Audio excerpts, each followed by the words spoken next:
The night I kissed a stranger to wound the man who owned my heart. I had no idea I was pressing my lips against the most dangerous mouth in all the known world. I didn't know his name. I didn't know his rank. I didn't know that every wolf within 100 miles could smell his bloodline and drop to their knees without being asked. All I knew was that Calum was watching from across the torchlit hall, and I wanted him to bleed the way he'd made me bleed. Slow, quiet, and deep where no one could see it. So I grabbed the first broad-shouldered stranger I could reach, stood on my toes, and I kissed him. The hall went silent. Not the polite silence of surprise. The suffocating, breathless silence of absolute terror. I didn't understand why. Not then. I was too busy watching Calum's jaw go tight across the room, too busy feeling something wild and foolish sing through my chest. But then the stranger pulled back, and he looked at me, and his eyes, those impossible, ancient, gold-burning eyes, told me everything my ignorance had just cost me. I had kissed the Alpha King, and the entire kingdom had seen it. Before we step into tonight's story, tell me where you're listening from and what time it is in your part of the world. Are you hearing this under the midnight moon, or in the quiet of the afternoon? Drop it in the comments. Now, let the story begin. Chapter 1. The Kiss That Broke the World. The torch smoke was thick enough to taste, I remember that, the bitterness on the back of my tongue, the way the great hall of Ashenvale Keep smelled of pine resin and wolf musk, and too many bodies pressed into a space built for ceremony, not comfort. The stone walls sweated. The floor was old, dark wood that groaned under the weight of every pack elder, every beta lord, every sharp-eyed noble who had traveled 3 days through the Thornwood to attend the autumn claiming. I had not wanted to come. Maris, my older sister, had laced my bodice so tight I could barely breathe and told me to smile like I meant it. She had painted something dark around my eyes and said I looked like a forest spirit, which I think was the nicest thing she had said to me in 2 years. I wore deep green wool, the color of moss after rain, and my hair, the kind of brown that couldn't decide if it wanted to be red, was pinned at the back with a copper clasp our mother had left me. I stood near the edge of the hall where the light was thinner, holding a cup of spiced wine I wasn't drinking, and I watched Kylum Draveth move through the crowd like he owned the air inside it. He did, in a way. He was the third fang of the Ashenvale pack, which meant he walked between the high table and the common floor with permission that most men were never granted. He was tall and lean with dark hair that curled slightly behind his ears, and he laughed with his whole chest when something pleased him. I had loved that laugh since I was 16 years old. I had loved him, quietly and stupidly, for 4 years. He had chosen Thessaly Vorn 2 months ago. Thessaly, who came from the Silver Peak bloodline. Thessaly, whose father commanded 40 sworn wolves and 3 watchtowers. Thessaly, who had never in her life carried water up a hill or mended her own riding boots. She stood beside him now in pale gold fabric that caught every torch in the room, and she was laughing at something he had said, her hand resting on his forearm like it belonged there. My chest did what it always did when I saw them together. It folded, quietly, from the inside. I told myself I had come tonight because my Uncle Broden expected it, because refusing a claiming celebration was an insult to the pack elders, because Maris had said, "Please, Sairsa, just come, just be seen, just show them you're not broken." I had told myself many things. The truth was simpler and more shameful. I had come because I wanted Calum to see me. I wanted him to look across the room and feel something loosen in his chest. Something like regret. It wasn't working. He hadn't looked at me once. I drank the spiced wine I hadn't been drinking. I took too much of it, too fast, and it burned the soft place behind my sternum.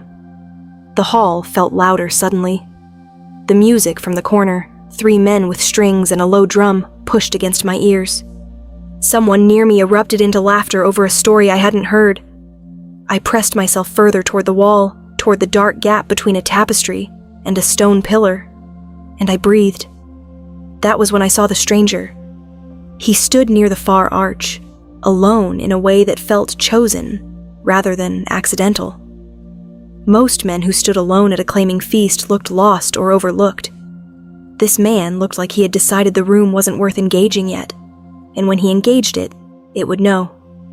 He was broad through the shoulder, dressed in black with no house color, no clan pin, no sigil on his sleeve.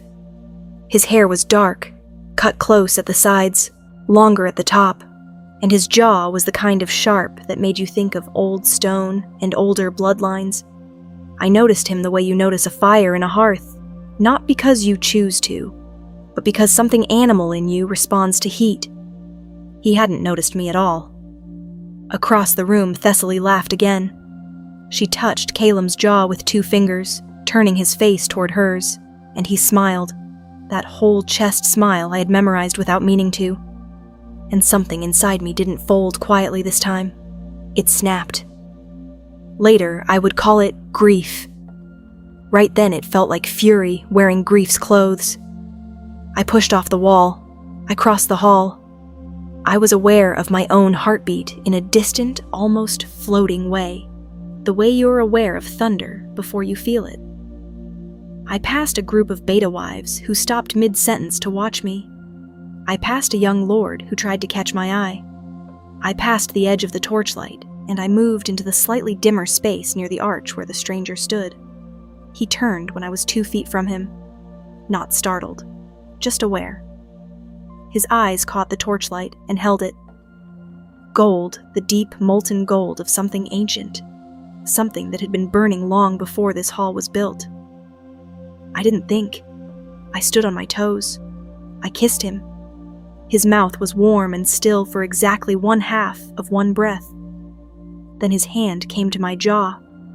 Not rough, not gentle, simply sure, the way a man holds something he intends to understand. And the world fell silent. The music stopped.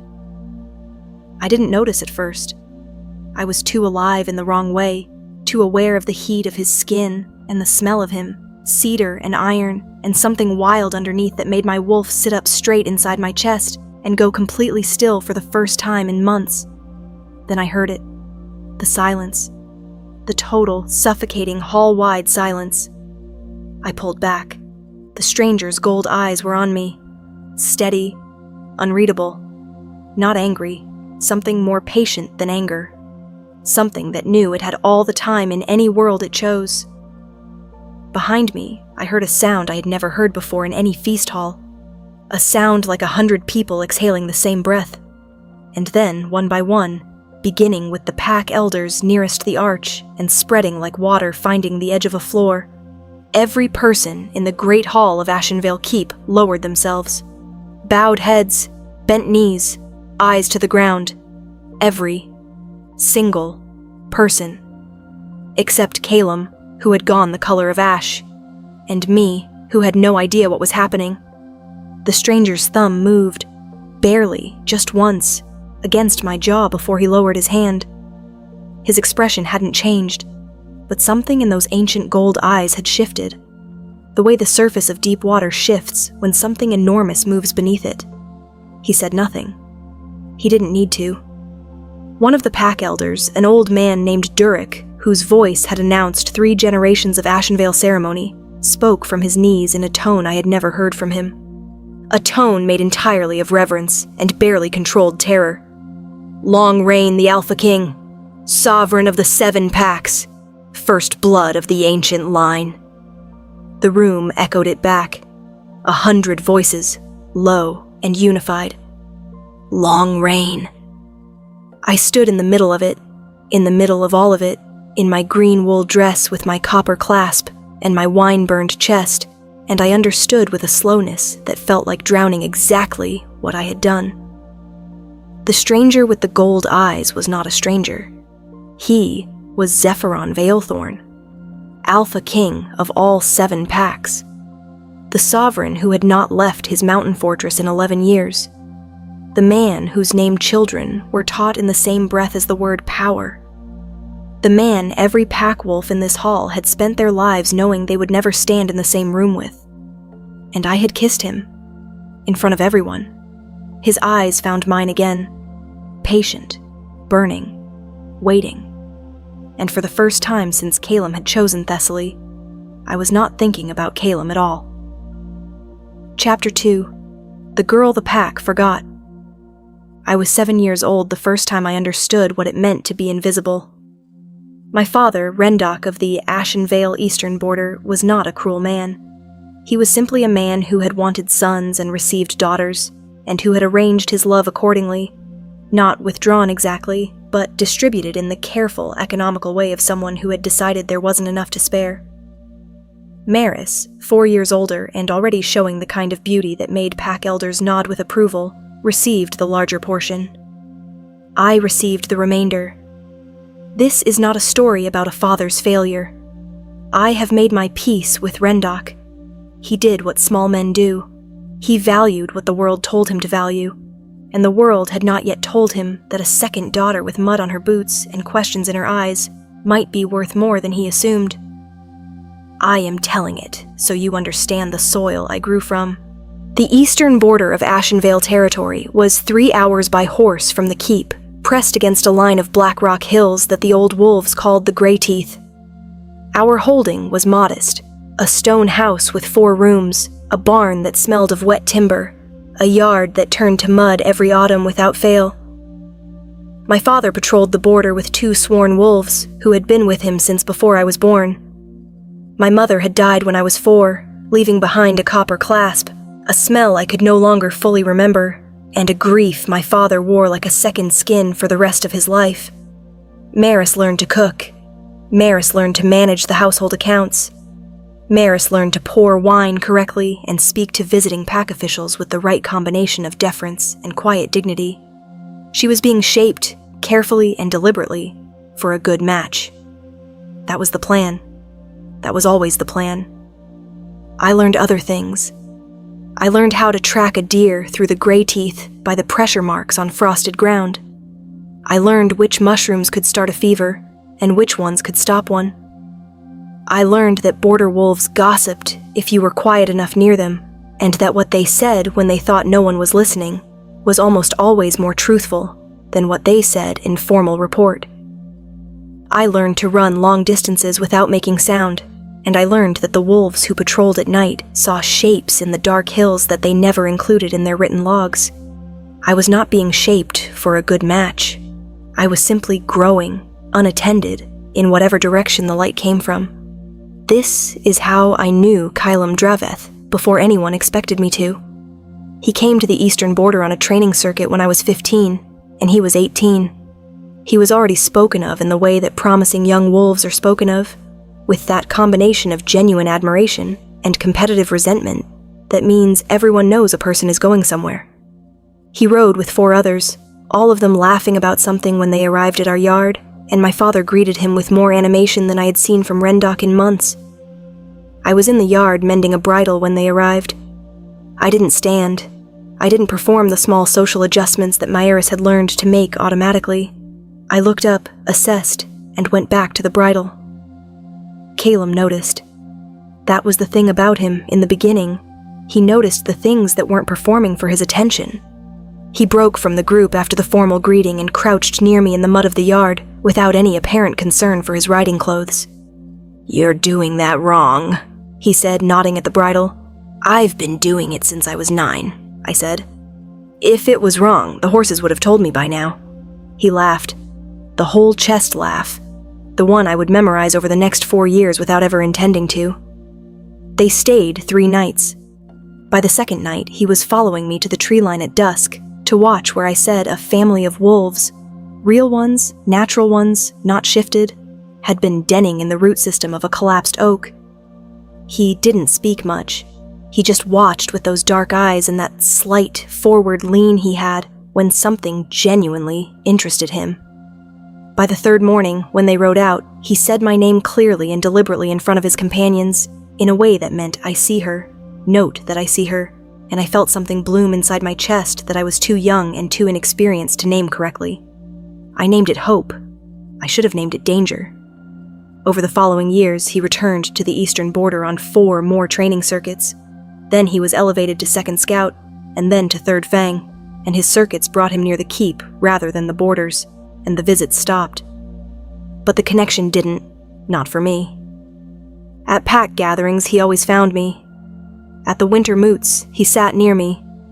He brought me a knife once, a good one, bone-handled with a short blade ideal for tracking work, and said he'd had it made to replace the worn one he'd seen on my belt 2 seasons prior.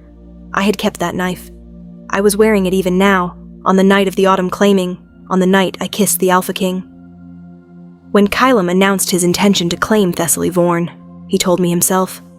Before it was announced. Before anyone else knew. He stood in the corridor outside the pack records room at the keep, and he told me quietly, carefully, with the look of a man who understood he was delivering an injury and wanted to do it cleanly. "You should know before the rest," he said. "It's the right match for the pack. Her bloodline gives us the watchtowers. The alliance matters." I had looked at him for a long moment. I had felt the thing in my chest do what I described earlier, fold, quietly, from the inside. "I understand," I said. "Saoirse." "I understand, Kylam." I walked away. I did not run. I was very careful not to run.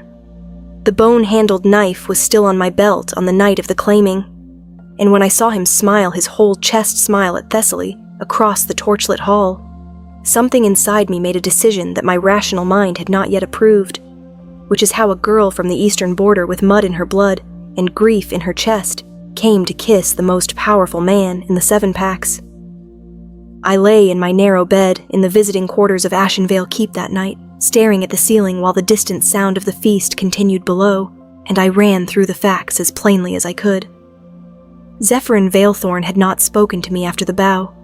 He had looked at me for a long, unhurried moment while the hall held its breath, and then he had turned to the pack elders and said something low and calm that released the tension in the room like a blade releasing pressure. The feast had resumed, but everything felt different, the way a room feels different after lightning has touched something inside it. Maris had found me within minutes, her face performing a calm I could see straight through. "Come with me," she said, taking my arm in a grip that meant right now, no questions. She had walked me out of the hall, up the back stairs and into the visiting quarters without looking at anyone. She had sat me on the bed. She had stared at me. "Tell me," she said finally, "that you knew who he was." "I didn't," I said. She closed her eyes, opened them. "Saoirse." "I didn't know, Maris." She sat on the edge of the bed beside me, and we were both quiet for a time. Outside, an autumn wind moved through the gap under the window shutter, carrying cold and pine and the distant drum from the feast hall. "He didn't punish you?" she said at last. It wasn't comfort. It was data. She was cataloging. "No," I agreed. "He could have." She looked at me sideways. "He could have done anything. Kissing a sovereign without sanction. Saoirse in the old law that was grounds for. I know what the old law says." Another silence. "He looked at you," Maris said slowly, "when you pulled back. He looked at you like..." She stopped, started again. "I don't know what that look was, but I've never seen anyone look at anything that way." I stared at the ceiling. I thought about gold eyes, about a hand that held my jaw with the certainty of something that didn't need to prove its strength. I thought about Kylam, who had not come to find me. I thought about the knife on my belt with the bone handle, and about the 4 years I had carried something that was never going to weigh less, and about the moment in the Great Hall when, for one unguarded second, the weight had simply been gone. Somewhere in the keep below us, Zephyrin Veilthorn was either sleeping or planning or deciding what to do with the border wolf's daughter who had kissed him in front of 100 witnesses. I should have been terrified. Every reasonable part of me understood that. Instead, I lay in the dark and felt something I hadn't felt in 2 years. Awake. Completely, dangerously, electrically awake. Chapter 3. You do not run from a king. He summoned me at dawn, not through a messenger, not through a formal written order pressed with the royal seal, the way I later learned Zephyrin Veilthorn conducted most of his official business. He sent a single wolf, young, lean, with steady eyes, that had clearly been chosen for their ability to deliver uncomfortable news without flinching, who knocked on the door of the visiting quarters while Maris and I were still in the gray, not quite morning of half-sleep. Maris answered. She came back to where I was sitting upright on the bed with my hair unbound and said in a voice stripped clean of everything except fact, "The Alpha King requests your presence in the East Solar. Now." I dressed in the same green wool from the night before because it was all I had with me. I pinned my hair back with the copper clasp. I strapped the bone-handled knife to my belt, habit, reflex, the automatic armor of a border wolf. And then I stopped and looked at it and thought about what it would look like, walking into a royal summons wearing a blade. I left it on the table. The East Solar of Ashenvale Keep was a room I had never entered. It sat above the great hall in the older part of the fortress, accessible through a stairwell that the castle staff used for the keep's administrative functions. In summer, it would be full of light. The eastern exposure caught the early sun and held it. In late autumn, at the edge of dawn, it was the color of pewter and quiet breath. Zephyrin Veilthorn stood at the window. He wore no ceremony this morning, no formal black, a dark wool shirt unlaced at the throat, riding trousers, boots that had seen actual use, worn at the heel in the way that meant long distances rather than ceremonial display. His back was to me when I entered, and he was looking out at the Grey Teeth Hills in the middle distance, just barely visible through the pale morning beyond the glass. The young wolf who had escorted me closed the door behind me without a word. I stood in the center of the room and waited. "You're from the eastern border," he said. Not a question. "Yes," I said. "Rendok's second daughter." He turned then, and the dawn light from the window was on the left side of his face. Those gold eyes in morning light were different from those same eyes in torchlight. Steadier. More patient. The kind of patience that has lived through things and come out the other side still standing. "Yes," I said again. He studied me the way I had watched experienced trackers study ground. Not quickly, not with performance, but with the particular quality of attention that is looking for information rather than confirmation. "Why?" he said. One word. He didn't need more. I could have lied. I had a night to construct something careful and credible, a story about mistaken identity, about overcrowded halls and poor lighting, about the spiced wine. He might have accepted it. He was a king. Kings are often offered careful lies, and some of them prefer it. Instead, I heard myself say, "There was someone I wanted to make jealous." The silence that followed was the specific silence of a room where the most powerful person in it is deciding what to think. "And did it work?" he asked. Something strange moved through me. Something that, in any other circumstance, I might have identified as the urge to laugh. I suppressed it. "I don't know yet," I said. Zephyrin Veilthorn looked at me for another long moment. Then he walked from the window to the low table in the center of the room and poured 2 cups of something from a ceramic jug. Not wine, something darker and less sweet. The kind of morning drink border wolves made from dried bark and black grain. He set 1 cup at the edge of the table near me and kept the other. "Sit down, Sayersa of the eastern border," he said. I sat. Not because I was commanded to, but because something in the way he said my name, without the diminishment that most high-ranked wolves applied to border blood girls, made my knees want to cooperate. He sat across from me, turned the cup in his hands and said, "Tell me about him." "I don't see how that's relevant to." "It is relevant," he said quietly. "Because I spent 11 years at Velthorn Reach, and I came to the autumn claiming of a small eastern pack for reasons I do not intend to share in this conversation. And the first thing that happened when I arrived was that a border wolf's daughter kissed me publicly and created a situation that every pack elder in that hall is currently assembling their interpretation of. He let that sit. I let it sit with me. Which means, he continued, that you are now, whether you intended it or not, politically relevant. and I prefer to understand the full situation of things that become politically relevant. I picked up the dark drink. It tasted like the eastern mornings of my childhood, bitter and grounding and real. "His name is Kylam Draveth," I said. "Third Fang of Ashenvale. He chose someone else 2 months ago.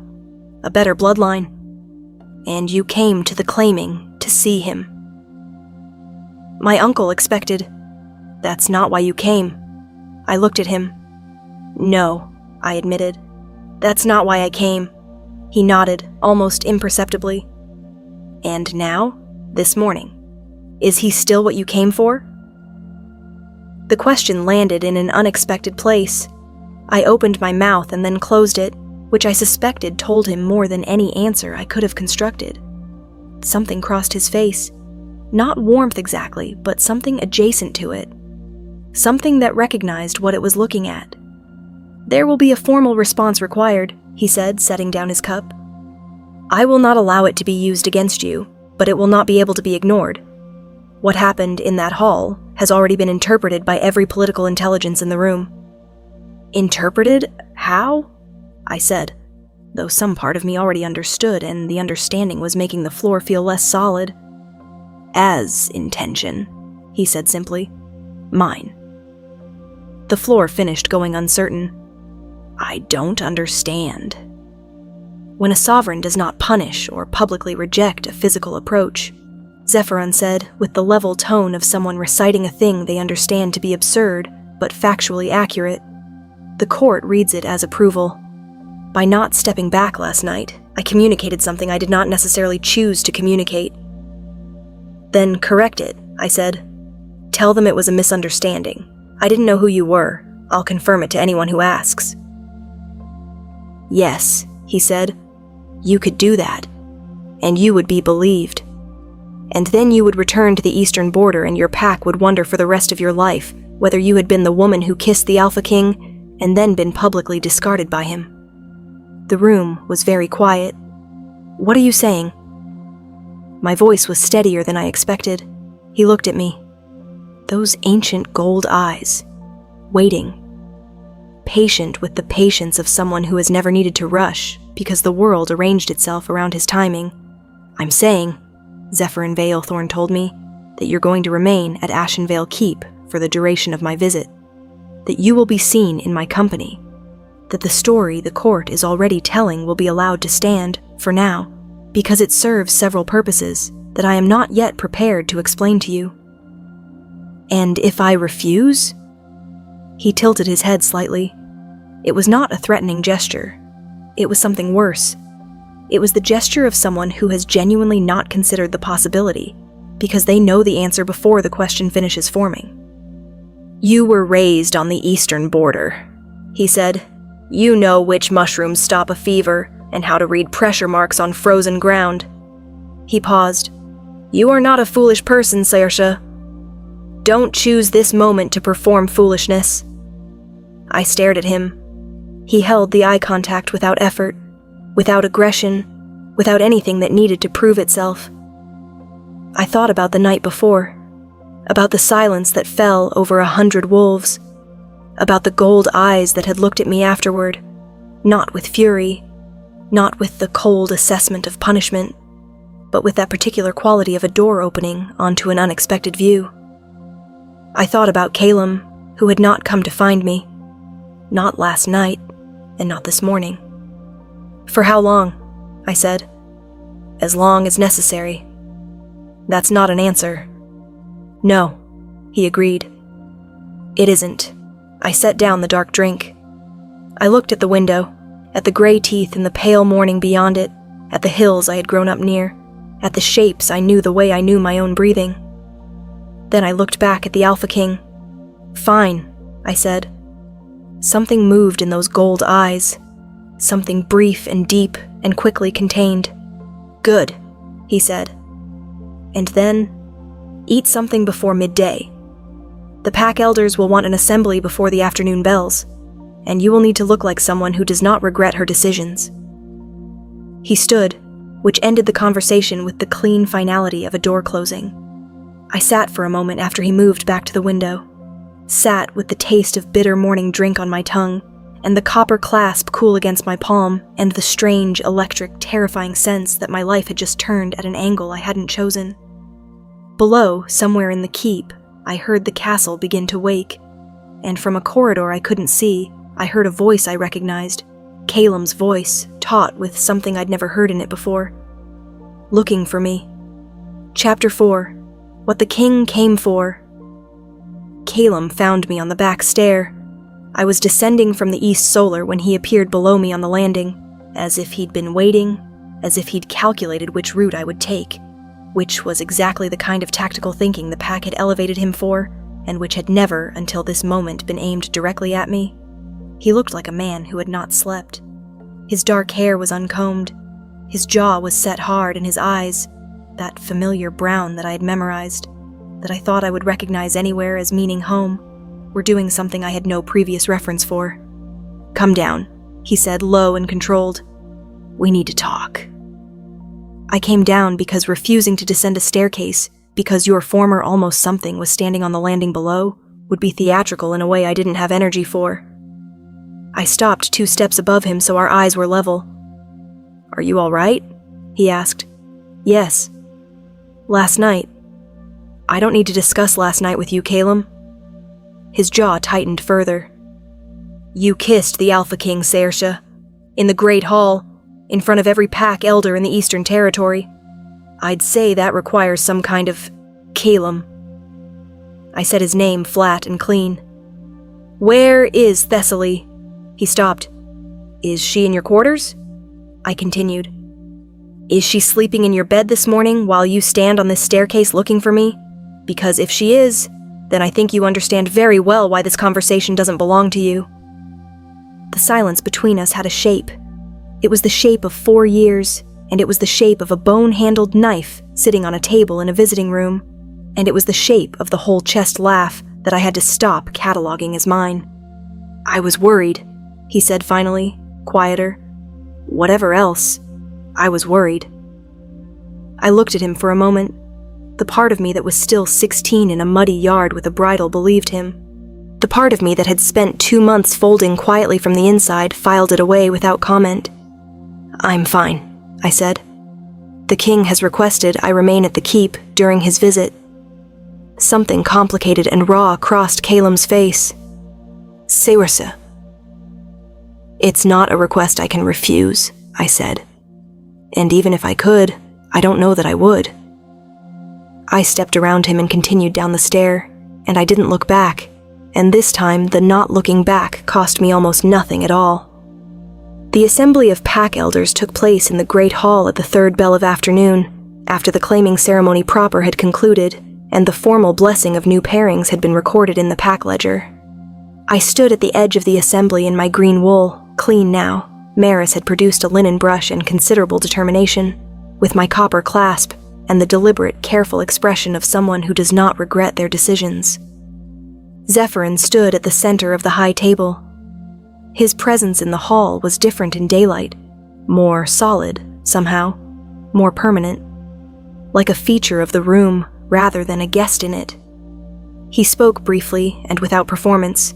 He thanked the Ashenvale Packlord for his hospitality. He said he would extend his visit through the new moon. He gave no reason. Packlord Orvin, a broad, gray-templed wolf who had led Ashenvale for 20 years, accepted this with the exact expression of a man who has been given no choice, but is intelligent enough not to display that fact publicly. And then, without drama, without ceremony, simply as the conclusion of a short series of statements, Zephyrin said, "The wolf Saoirse of the eastern border will be received as a guest of my company for the duration of my stay. She is under sovereign protection as of this morning." The phrase, sovereign protection, dropped into the room like a stone into still water. I felt every head in the hall orient toward me at precisely the same moment. The wave of it was almost physical. All that attention, recalibrating, reassigning value, the way wolves always assigned value, based on proximity to power. I stood straight. I did not look at Caelim, who was to my left. I did not look at Thessaly, who was beside him. I looked at the middle distance with the expression of a girl raised on the eastern border who has spent her whole life learning to look like she belongs exactly where she's standing. Later, Mayeris appeared at my elbow in a corridor. "Sovereign protection," she said. "I know." "Saoirse, that phrase hasn't been used since I know what it means." "Then you understand that half this pack thinks you're either his spy or his—" "I understand what they think," I said. "I'm telling you, it's not that." She studied me. "Then what is it?" I thought about the East Solar and the dark morning drink and the question he'd asked me. And now? This morning? Is he still what you came for? And the answer I hadn't been able to construct. "I don't know yet," I told her, "but I think he does." I learned the real reason Zephyrin had come to Ashenvale that evening, through the method I had always used to learn what was true, by being quiet near people who forgot I was there. 2 of the pack elders were speaking in the corridor outside the records room. I was inside the records room because I had been tasked by the keep steward, in the sudden urgent reshuffling of visiting quarters, with identifying whether the eastern border holdings had submitted their harvest count for the autumn tithe. I was doing this. It was the kind of task that made me feel competent and real when the voices came through the gap in the door. "Not a social visit. He doesn't make social visits." "Then why?" "The Thornwood boundary. There's been encroachment from Valdreek territory for 3 seasons. Small things, always deniable, but the pattern is there. Pack Lord Orvin has been filing reports that no one in the capital has acted on. The king came to see for himself. The eastern border. Specifically," a pause. "Then the girl was either remarkable timing or something he recognized. Either way, he'll use it." I sat very still with the eastern border harvest count in my hands, in a records room that smelled of old parchment and tallow, and I let this information arrange itself. The Alpha King had not come to Ashenvale for the claiming. He had come because of the eastern border, because of the Greyteeth Hills and the encroaching Valdreek territory, and the 3 seasons of small, deniable violations that no one had acted on. He had come to my border. The hills I could track in the dark. The frost ground I could read like text. The territory I knew better than anyone in this keep, including the wolves whose names were in the official patrol logs. I thought about the morning conversation. About you are not a foolish person, Saoirse. About the quality of attention he had turned on me. Not the attention of a man assessing a curiosity, but the attention of one considering a resource.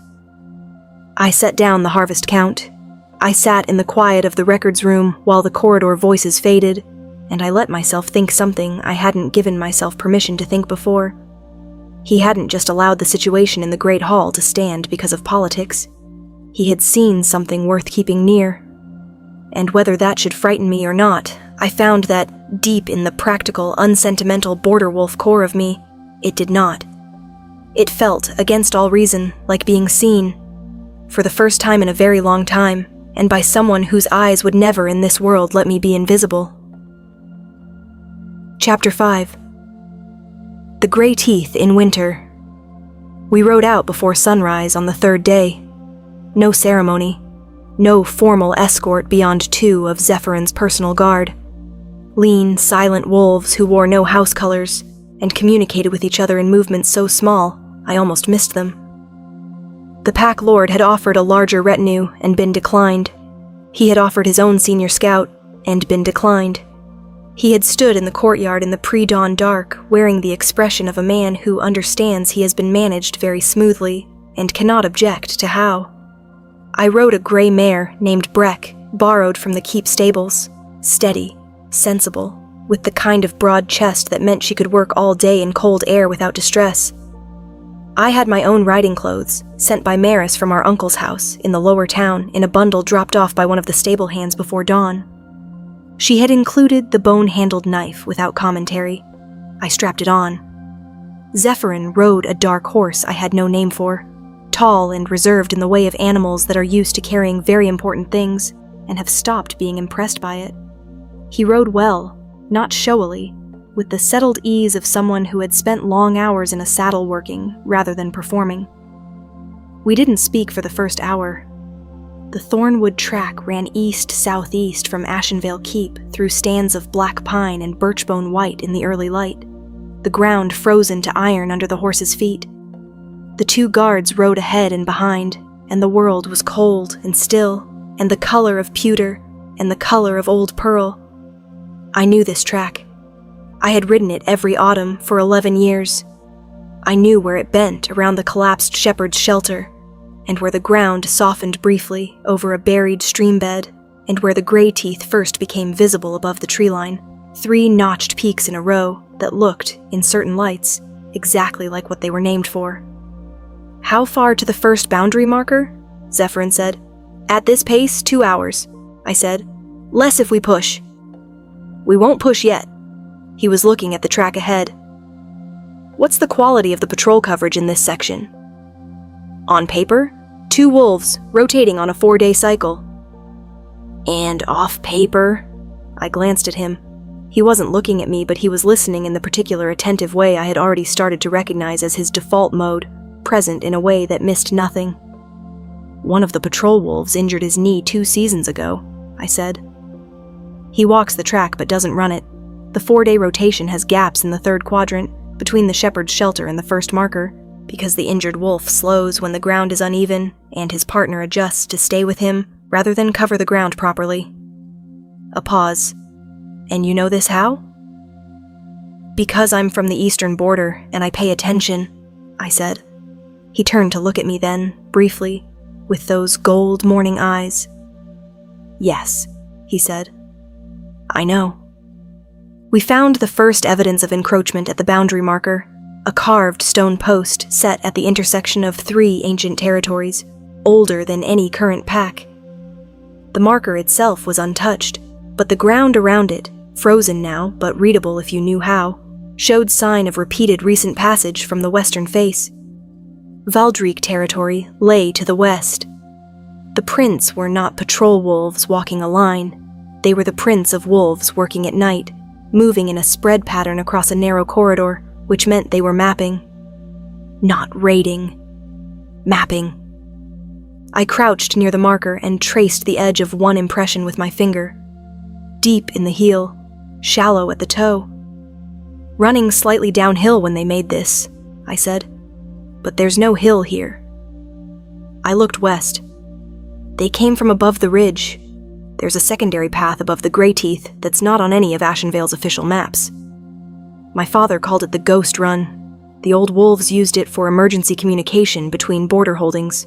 Zephyron was beside me, also crouched. He was closer than he had been in the East Solar, and I was aware of the warmth of him against the cold air, and I pushed that awareness into the same cabinet I'd been putting things in since the morning of the summons, and kept working.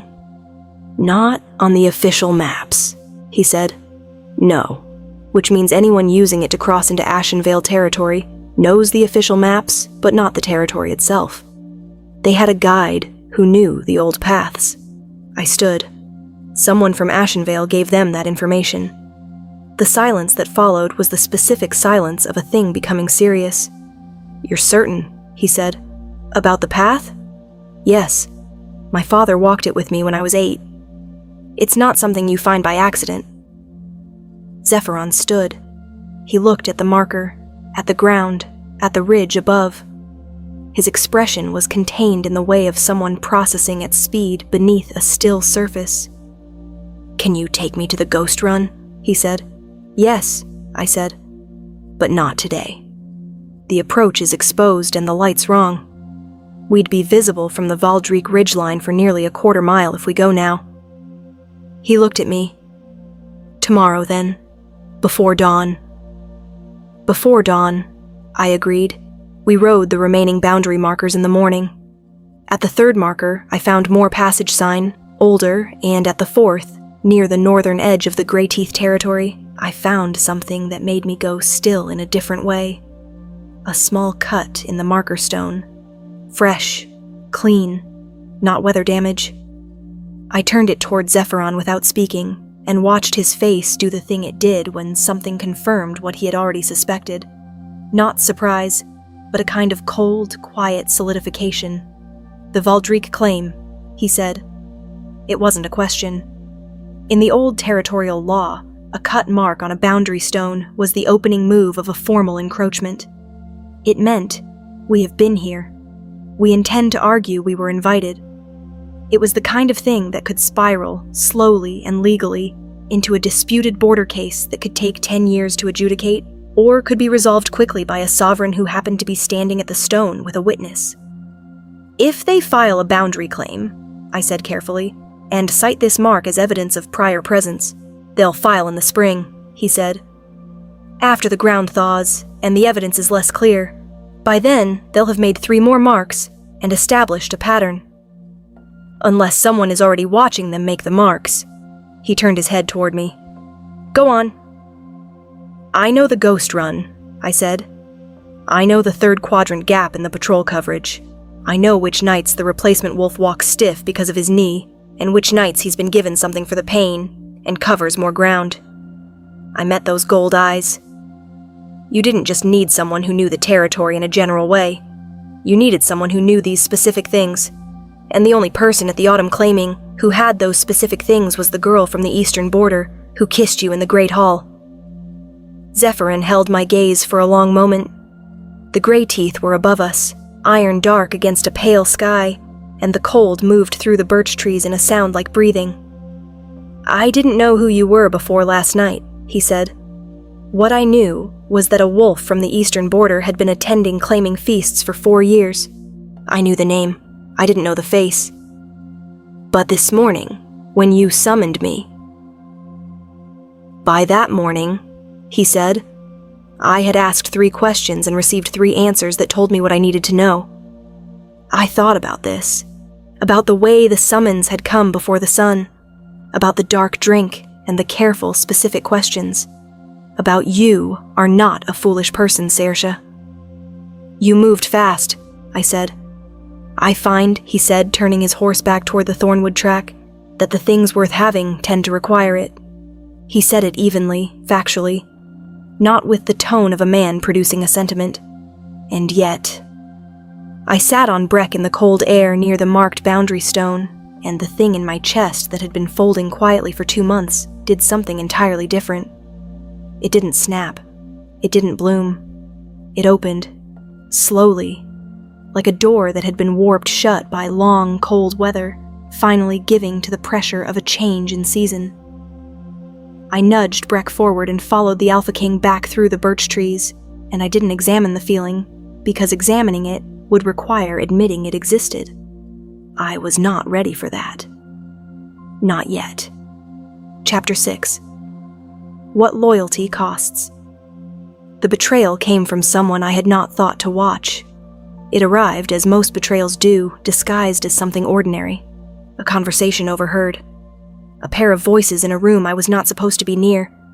The kind of thing that happens not because you were looking for it, but because you were in the wrong corridor at the wrong moment, and the world decided you needed to know. It was the 4th evening of Zephyrin's visit.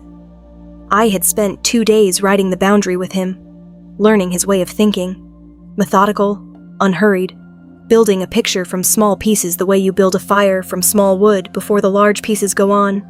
His guards had stopped watching me with quite the same calibrated suspicion after the 2nd day.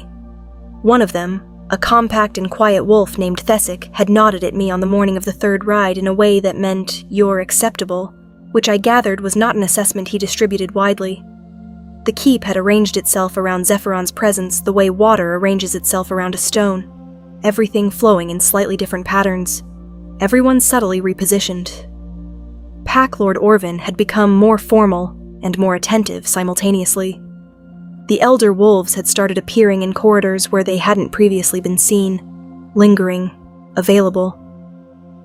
Even the castle staff moved with a different quality of alertness, and Calum had become a shadow. He didn't approach me again after the staircase conversation.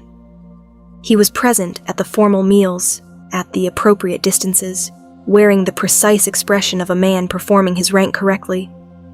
But I felt his attention the way you feel weather moving toward you before it arrives. A pressure at the edge of awareness, persistent and uncomfortable. Thessaly, beside him at every formal gathering, had taken on the particular quality of a woman who is performing confidence in a situation that is testing it. She was gracious and correct and beautifully dressed, and she touched Calum's arm with that proprietary sureness I had watched for 2 months, and her eyes, when they came to me, which was not often, were the carefully sealed eyes of a woman deciding what size threat something is. I had not intended to become anyone's threat. I had simply been in a corridor. On the 4th evening, I was in the corridor outside the Pack Records room again. This time, without purpose, I had simply been walking, the way I walked at home along the border path at dusk when my mind needed to work something out through my feet. The keep's back passages were quieter than the formal halls, lit by fewer torches, used by staff and those who preferred to move between spaces without being tracked. The voice I heard first was unfamiliar, low, male, with the clipped consonants of someone from the Northern Holdings. The second voice was Calum's. I stopped before I had consciously decided to stop. "Can't confirm the route without the patrol schedule," the unfamiliar voice said. "We need the actual 3rd quadrant gap, not the official rotation, the real one." "I told you," Calum said, and there was something in his voice I had never heard before. A compressed, effortful quality, like a man carrying something much heavier than he was going to acknowledge. "I told you I'd get what they need. Give me 2 more days. The Valdreek contact doesn't wait past the new moon. That's been the arrangement from the start." 2 days. A silence. "The girl," the unfamiliar voice said. "She's been riding the boundary with him. If she's told him about the ghost run, she doesn't know what it matters," Calum said, and the flatness in his voice was the specific flatness of someone saying something they need to be true rather than something they know is true. "She's a border wolf. She knows the territory. She doesn't know what's at stake. And if the king thinks she does, then I'll manage it." I stood in the corridor with my back against the cold stone wall, and I made my breathing slow and even and deliberate, the way my father had taught me to breathe when I was tracking something that couldn't know it was being tracked. Manage it. 2 words. The shape of them was the shape of everything. Calum was feeding information to Valdreek, the patrol gaps, the ghost run, the 3rd quadrant coverage. He was giving a Pack Sovereign's border intelligence to the territory that was, piece by piece, building the case to claim that border. The watchtowers. Thessaly Vorn's bloodline, her father's 40 sworn wolves, and 3 watchtowers. The alliance that matters for the Pack. I thought about that phrase now with entirely different understanding. The alliance wasn't for the Pack. It was for access to the watchtowers that overlooked the Grey Teeth. It was for 3 seasons of carefully managed, deniable encroachment. It was for the spring boundary claim that needed the Ghost Run route confirmed and the patrol gaps documented. Calum had chosen Thessaly Vorn. He had chosen her for this. The thing that had been folding quietly inside me for 2 months did something completely different now. It didn't fold.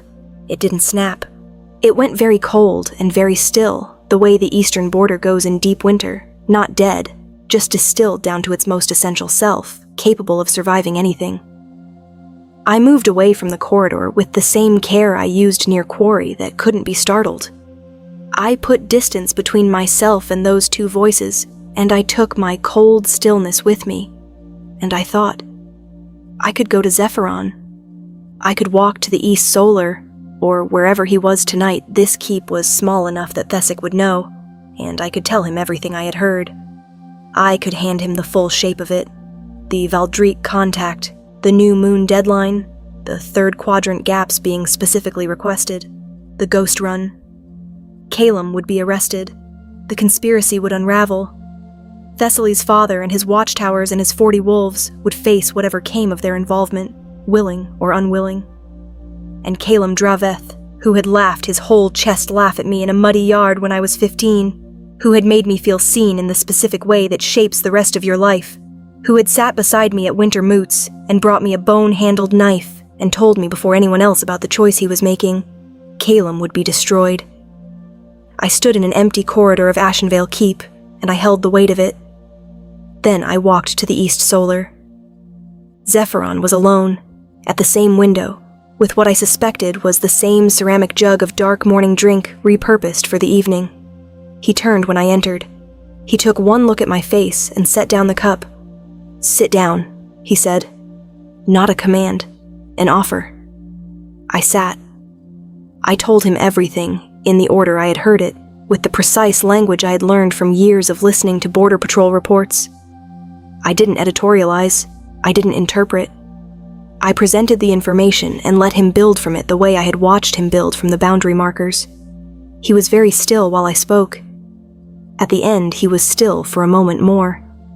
"The man in the corridor with Draveth," he said, clipped northern consonants.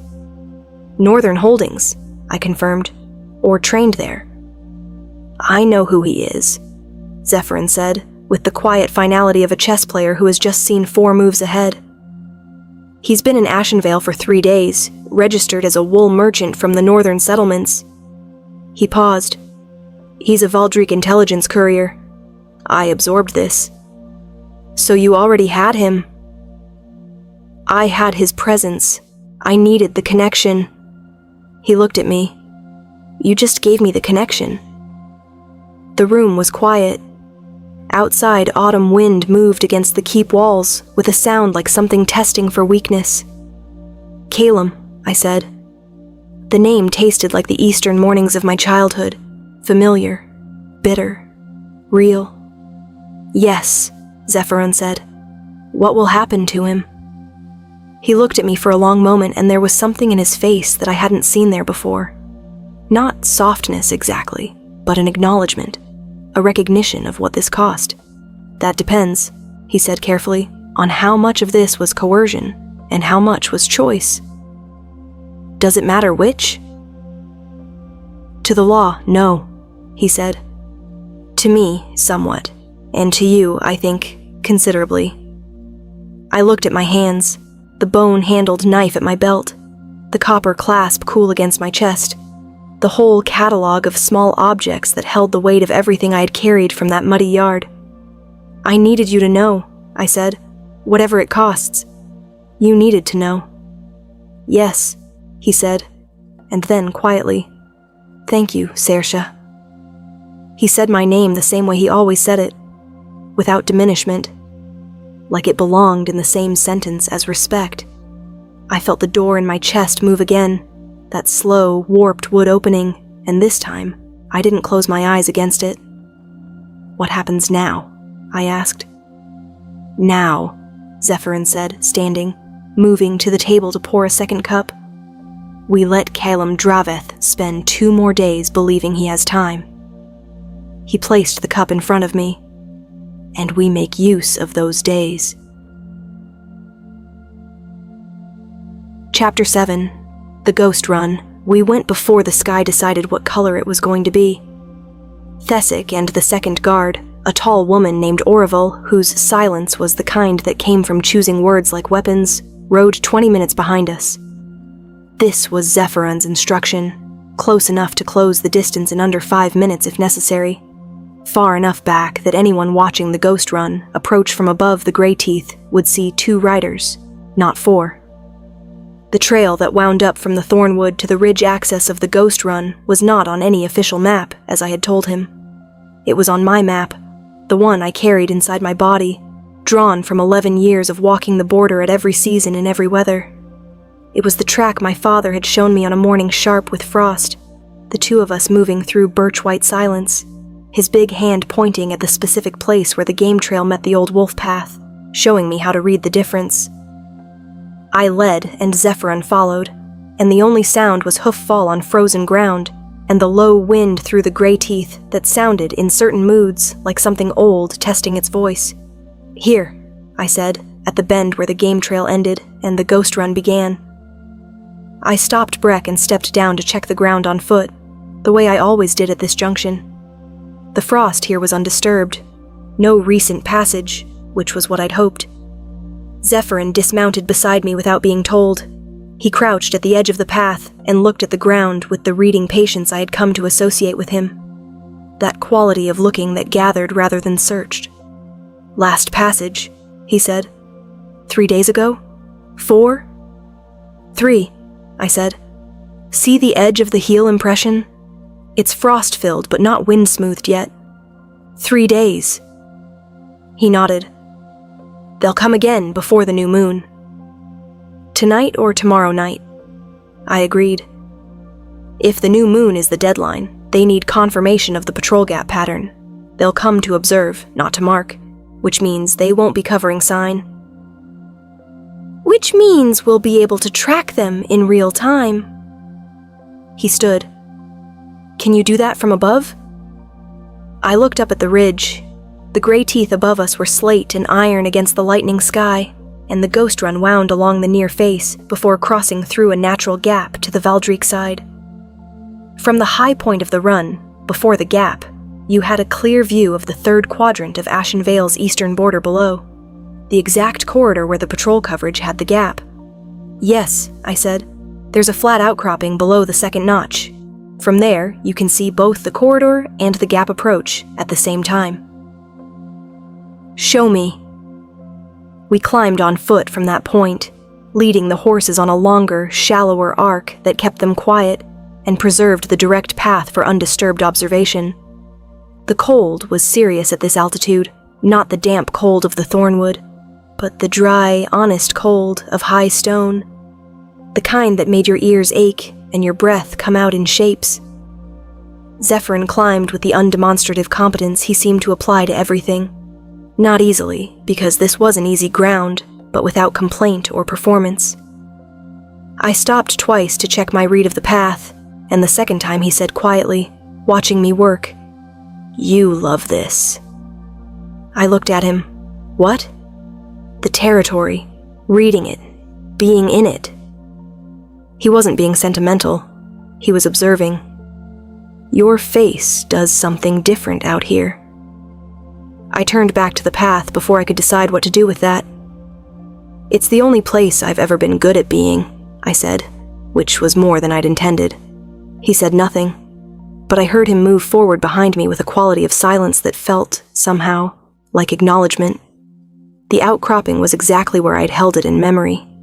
Flat stone, wind-scoured, with the gray teeth rising above and the eastern border corridor laid out below like a map of itself, tiny and exact in the cold morning light. I could see the patrol track. I could see, even now, the specific place where the coverage gap began, a slightly longer gap between the third marker tree and the rock formation we called the Old Woman. Zephyrin stood beside me at the edge of the outcropping and was quiet for a long time. "How long have you known about this gap?" he said eventually. "Since I was 12, I said. "I noticed it when I started going out with my father's patrol wolves informally. I told my father. He filed a report. And nothing was done." "Nothing was done," I said. "The report went to the Ashen Vale Administrative Records, and that was the last anyone mentioned it. Or someone intercepted it and ensured it stayed unaddressed." We looked at each other on the flat outcropping above the world, and the wind moved between us with its old, testing sound, and I understood what he was saying. The gap hadn't been neglect. It had been maintained, deliberately, by someone who had access to the administrative records and the authority to let reports die in filing. "For how long?" I said, though I already half knew the answer. "The Vorn Alliance," Zephyrin said, "was proposed 18 months ago, before the claiming, before the formal announcement. 18 months. Long enough to establish a pattern of encroachment. Long enough to make the gap part of the territory's recorded behavior. Long enough to build a boundary claim. Calum didn't just choose Thessaly for her bloodline," I said, and the cold of the gray teeth was nothing compared to the cold of saying it plainly. "He was placed with her. The whole thing was the arrangement." "Yes," Zephyrin said. I stood with that for a moment. The weight of it was different from the weight I'd been carrying. That weight had been grief. This was something else, something colder and more solid, like the boundary stone with the fresh cut mark. Like evidence. "He didn't love her," I said. I wasn't sure if it was a question.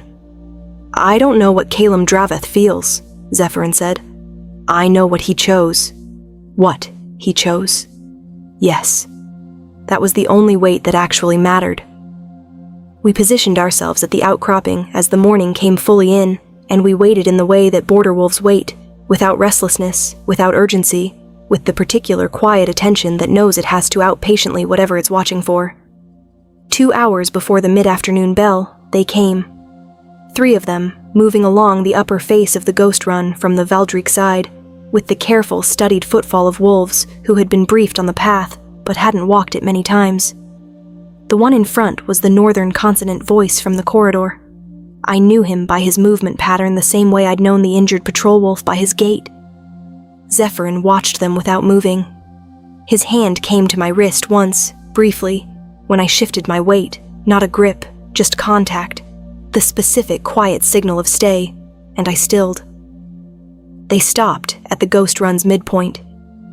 The courier produced something from inside his riding coat, a folded document, a map I couldn't tell at this distance, and the 3 of them bent over it, comparing it to the view below of the 3rd quadrant corridor.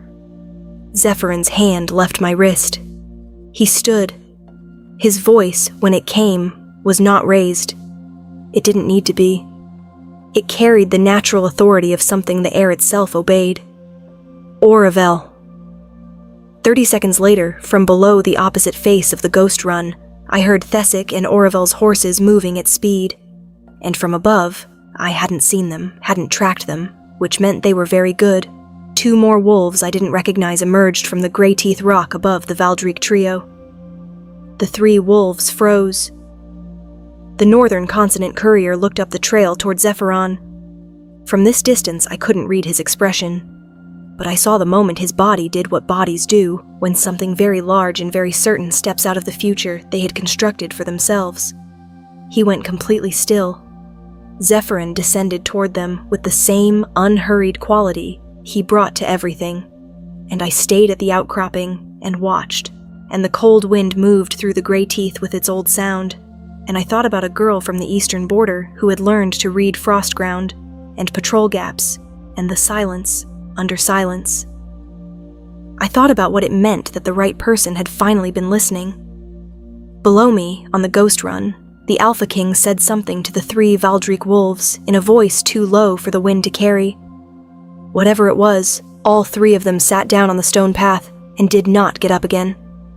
I watched it happen, and I felt something in my chest that was not the folding, and not the snapping, and not the slow, warped wood opening. It was the feeling of a thing being made right.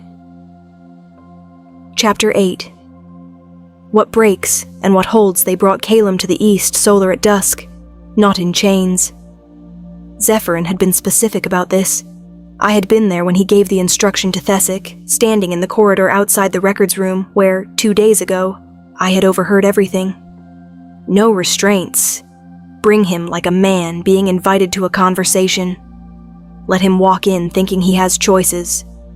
That last sentence had chilled me and clarified me simultaneously, the way cold air clarifies the edge of a thing. Calum walked in like a man who had been managing his fear for long enough that it no longer showed on the surface. He wore it underneath. I could see it in the set of his jaw and the very specific way he was holding his hands, still at his sides with the deliberate stillness of someone who knows that uncontrolled movement will give them away. He saw me first. I was standing near the window, not seated, because I'd decided before he arrived that I was not going to have this conversation from a position that felt like waiting. Something moved through his face when he saw me. Something that cracked the surface of the careful management just briefly. Something that looked, and this was the worst of it, genuinely like grief. Then he saw Zephyron, seated at the low table, and the grief sealed back over. "Third Fang," Zephyrin said, not standing. A deliberate signal. "Sit down." Calum sat. His eyes came back to me once, quickly, before he returned them to the Alpha King. "My lord," he said. "I assume this concerns the boundary survey." "It concerns the 3 Valdreek intelligence wolves I took off the ghost run this afternoon," Zephyrin said, "and the patrol gap documentation they were carrying, and the name they gave as their Ashenvale contact." Silence. Calum was very still. "I'd like you to understand something," Zephyrin continued, and his voice was even in the way of someone who has no need to perform authority, because it simply is, before you decide what your response to this conversation will be. What you tell me in the next few minutes will not change the essential facts. I have the couriers. I have their documentation. I have the intelligence trail back 3 seasons. What you tell me will only determine whether the historical record of this matter reflects a man who was coerced, a man who was deceived, or a man who chose. Calum looked at the table. "The Vorn Alliance," he said at last. His voice was low, stripped down. "Yes," Zephyrin said. "I was approached 2 years ago, before the formal proposal, by Vorn intermediaries." He was speaking to the table, not to either of us. "They said the alliance was inevitable. They said the watchtowers would come to Ashenvale regardless, through negotiation or through boundary claim, and that the question was only whether Ashenvale would benefit from the outcome, or simply be subject to it." "And you believed them?" Zephyron said. "I believed." He stopped, restarted. "I was told the intelligence sharing was minimal. Patrol schedules, coverage patterns, information that would confirm what they already knew, information that would smooth the negotiation rather than constitute an act against the pack." "Did you believe that?" Zephyron asked. A long silence. "Less and less," Calum said, "as the requests became more specific. And yet you continued. The Thessaly match had been announced. If I withdrew, if I exposed the arrangement, the Vornas would have ensured everything came to light in a way that destroyed Ashenvale's position. They had enough documentation of my communications to make it appear that Pack Lord Orvin himself had sanctioned the arrangement." "So you stayed in to protect Orvin," Zephyrin said.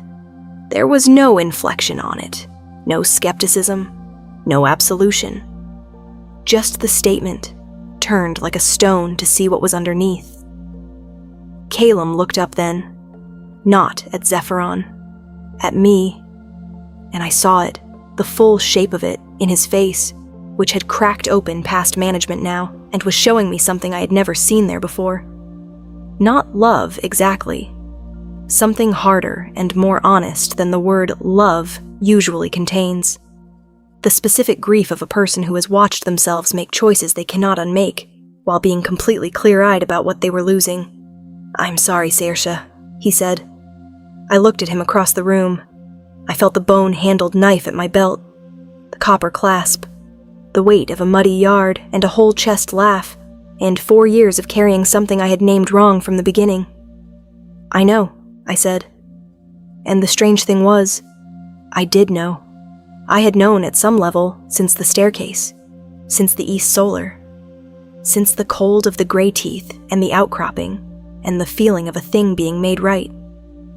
There is a particular kind of grief that has been waiting for its own conclusion, and when the conclusion arrives, it doesn't feel like devastation. It feels like the first breath after a long time without one. "What happens now?" Calum said, turning back to Zephyron. "That," Zephyron said, "is a question for the Pack Tribunal, which will be convened in the spring, with full documentation. In the meantime, you'll surrender your rank and remain within Ashenvale territory." He paused.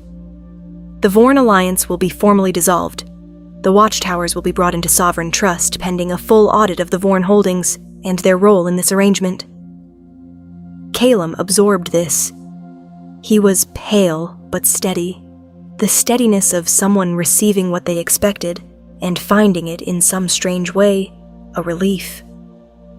"And Thessaly?" he asked. "Her knowledge of the arrangement will be investigated as part of the tribunal," Zephyrin said. "If she was a willing participant, she will face the same process. If she was her father's instrument and nothing more, that will be weighed accordingly." Calum nodded. He stood. He looked at me one final time, and I thought about everything I wanted to say, and everything I didn't need to say anymore, and I said the truest thing. "I hope you find something worth your whole chest laugh someday," I told him. "Something that actually deserves it." Something passed through his face that I couldn't fully name, And then he walked out of the East Solar, and the door closed behind him, and it was just me and Zephyron, and the last of the evening light coming through the eastern window. I stood at the window for a moment. The gray teeth were visible in the dusk, their 3 notched peaks just barely distinct against a sky going purple-gray.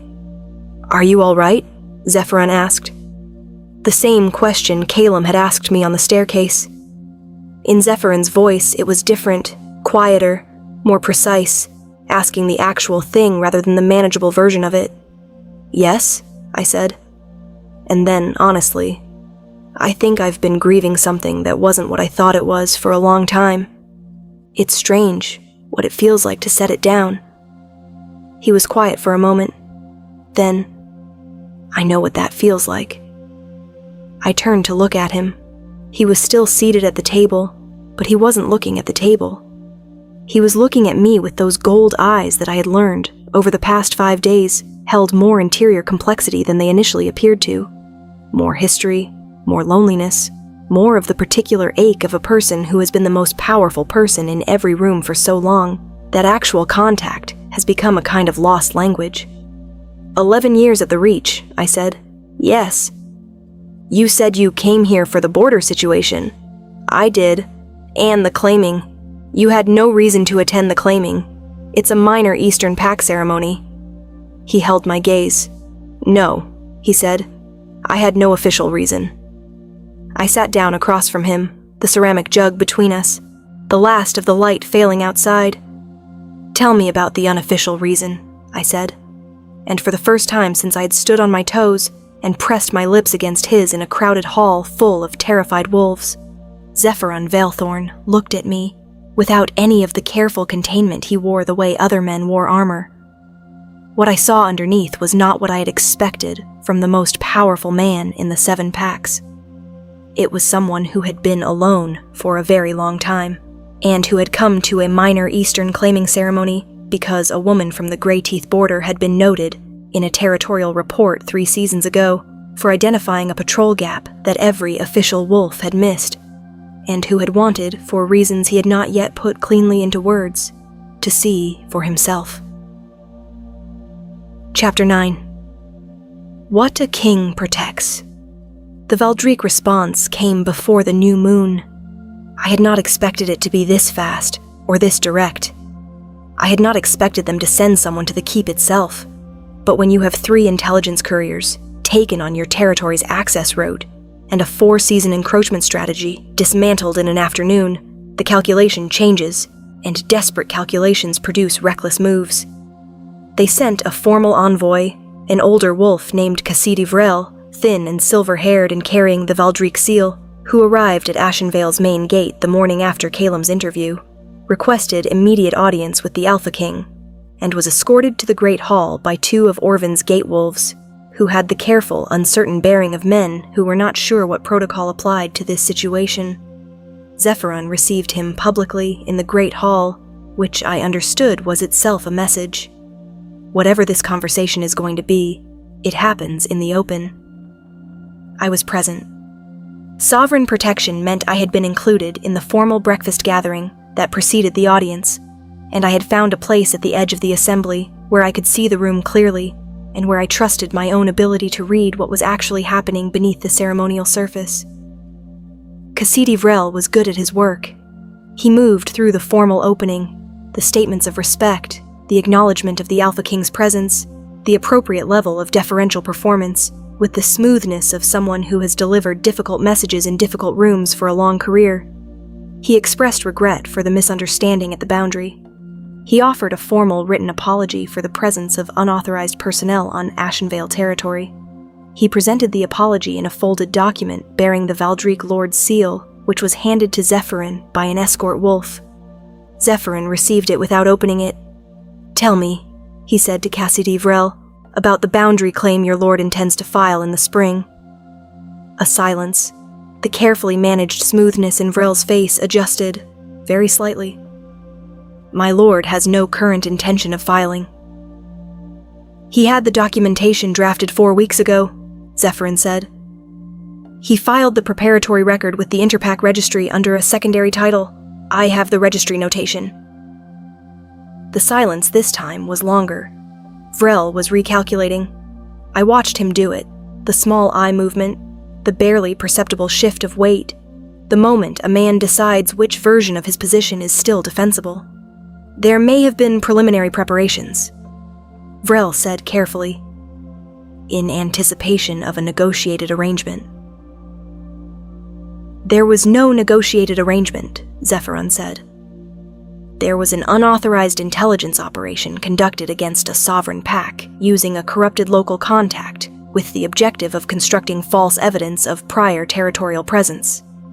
The hall was very quiet.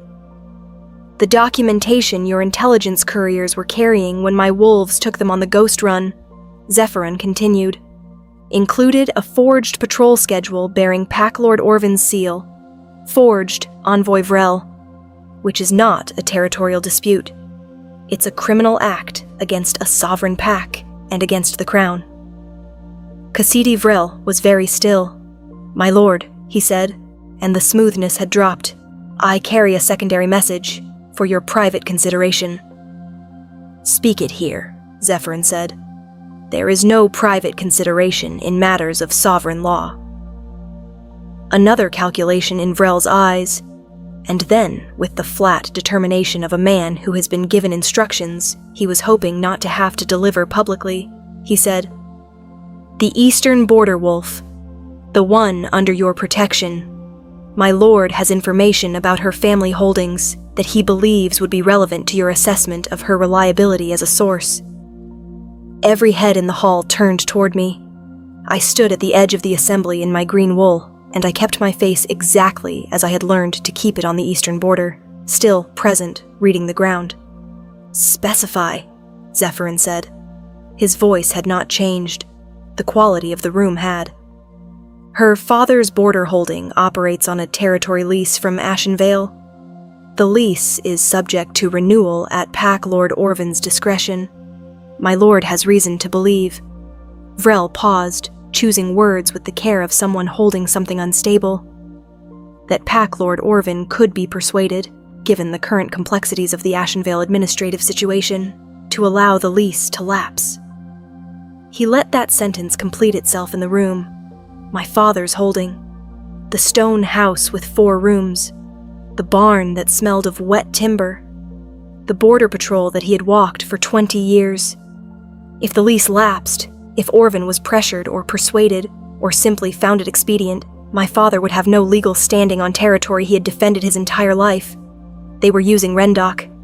They were using my father's home as a lever against my testimony.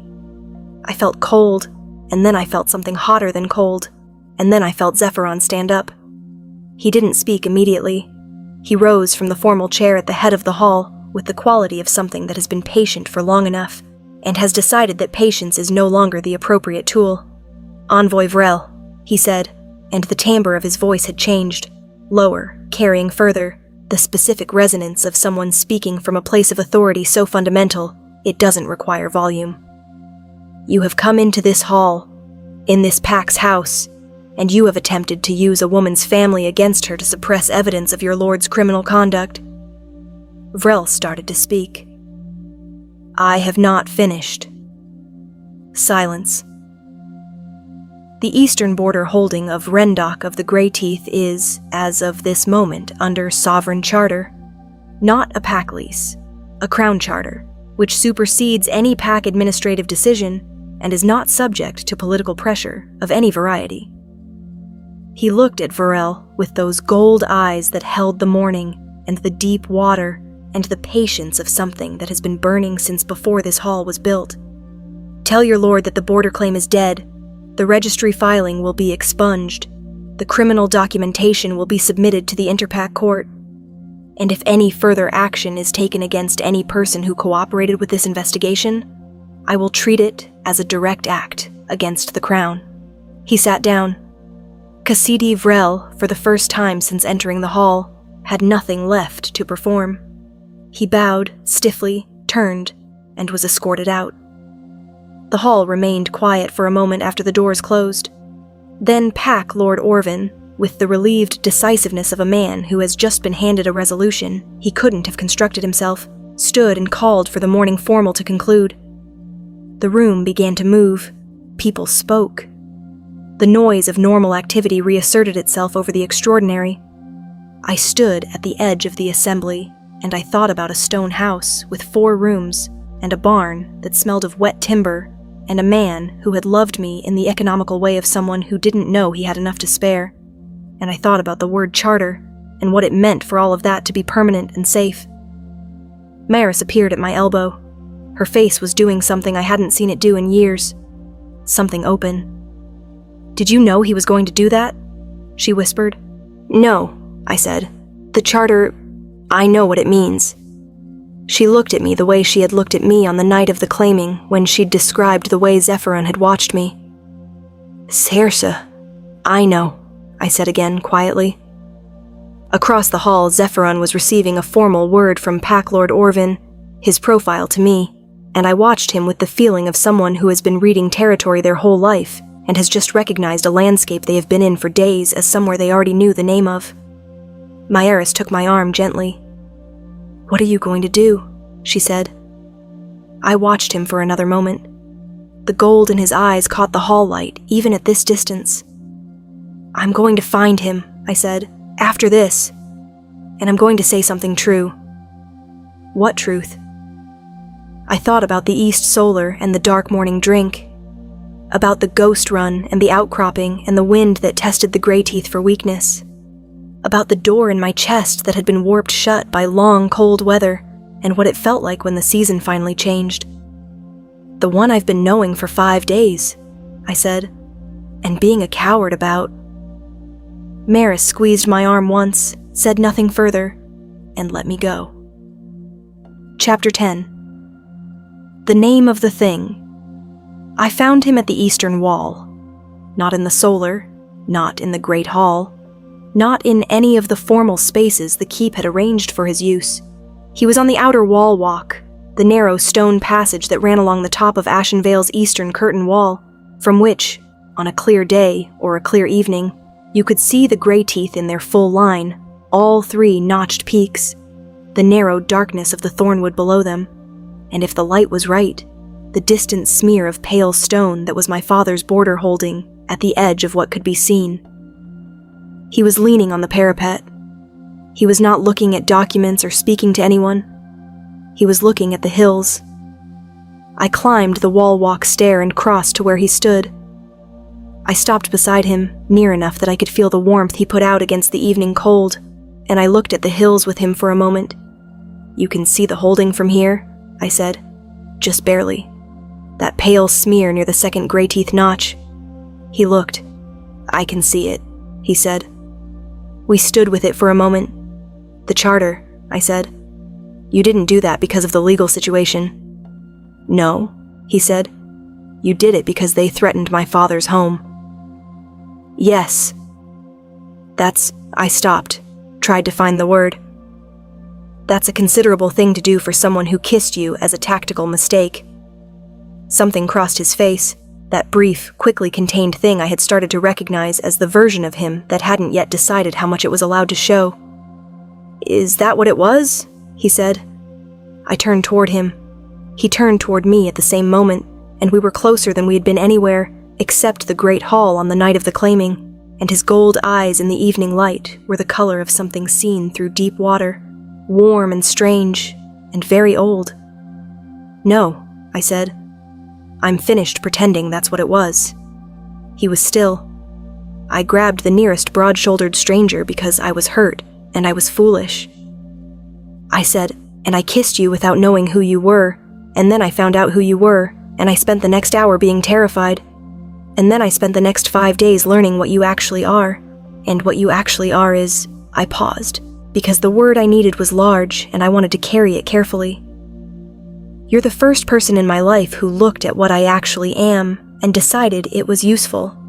Not in spite of being from the eastern border, not once I clean up well enough to attend a claiming properly, not as a political problem to be managed, but what I actually am, in the frost ground and the ghost run and the territory reports no one read."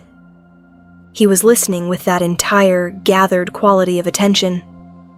I know what sovereign protection means, I continued.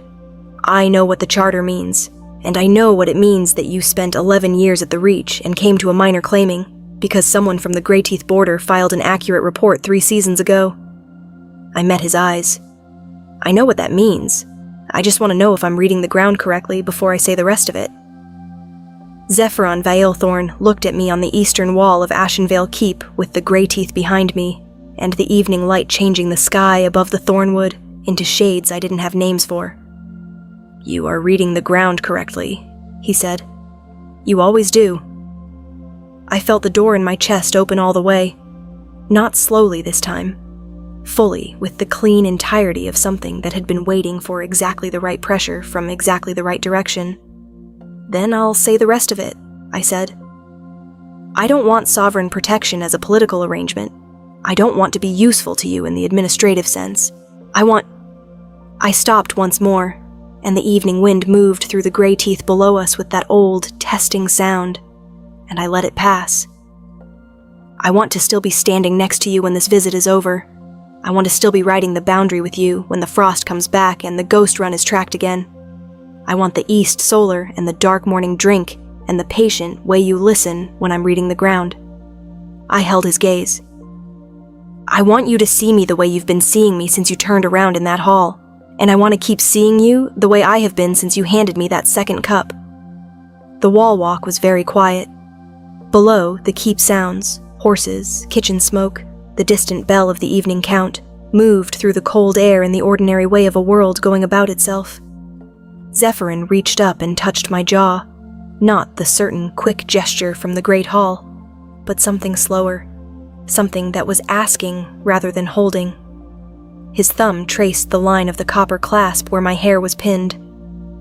I came to this claiming, he said, because I read a report filed 3 seasons ago by a border wolf's daughter who identified a territorial vulnerability that every official patrol had missed. And the report was accurate, and the observation was precise, and the filing was thorough. And I thought, he paused with the quality of someone choosing words from a place they are not accustomed to opening. I thought, I want to know who that is. And then I came here, and you kissed me in a hall full of people, and all of the wanting to know became something else entirely. What did it become? I asked. Necessary, he said simply. I covered his hand with mine where it rested against my jaw. The copper clasp was warm between us. Then I'll stay, I said. Not under protection, not as a political arrangement, just here, with you. With me, he agreed. He kissed me then, on the wall walk above the Greyteeth in the last of the evening light, and it was nothing like the kiss in the great hall, not the accidental electricity of a thing done without understanding, but something deliberate, mutual, and entirely clear-eyed. The kind of kiss that knows exactly what it is. Below us, somewhere in the keep, the evening bell rang. The tribunal took place in the spring, as Zephyrin had said it would. Calum surrendered his rank. The Vorn alliance was dissolved, its documentation submitted to the Interpack court. Thessaly returned to her family's holdings in the Silver Peak territory. The investigation found she had known less than her father had hoped, and more than she'd admitted, and the court adjudicated accordingly.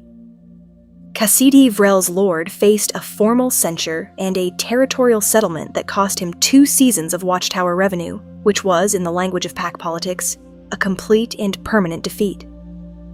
My father's charter was engraved in the sovereign record and sent to the Interpack registry under Zephyrin's seal. Rendok of the Greyteeth read it at his stone table in the 4-room house and was quiet for a long time. Then he wrote me a letter, the first long one he had ever written me, in which he said several things he had been carrying for years and had not known how to set down. I read it twice and kept it. Myeris attended the spring moot at Ashenvale Keep and stood in the great hall, in the spot where I had kissed a stranger, and looked at the high table where I was seated beside Zephyrin in the formal capacity that had been quietly but clearly established over the winter. She looked at me for a long moment from across the room. Then she smiled, genuinely, fully, with no management in it, and I felt something release in my chest that I hadn't known was still held. Zephyrin and I rode the eastern boundary every autumn. We went to the ghost run together on the first frost of each season, and I read the ground while he watched with that gathered, patient quality of attention, and we built the picture of the territory piece by piece the way it needed to be built, not in official reports that died in filing, but in the direct, present, honest account of someone who was there and looking. He was a better king for it, he said. I believed him. I was a different person for him, I knew. Not improved exactly. The girl from the eastern border with the bone-handled knife and the copper clasp and the muddy blood was still entirely herself, but expanded, like a room that had thought it was as large as it was going to be, and then found a door it hadn't known was there. The night of the autumn claiming, I had kissed a stranger to make a man jealous who had never deserved my jealousy. I had been impulsive and wounded and embarrassingly ordinary in my grief, and I had, by complete and total accident, pressed my lips against the most ancient bloodline in the 7 packs and started something that turned out to be the truest thing in my life. I think about that sometimes. The way the most important things arrive disguised as mistakes. The way the ground you think you're reading turns out to be leading somewhere entirely different from where you assumed. The gray teeth are patient teachers. I learned that early. Stand still long enough, read carefully enough, and the territory will tell you everything it knows. I stood still. I read carefully, and the territory gave me everything. The end.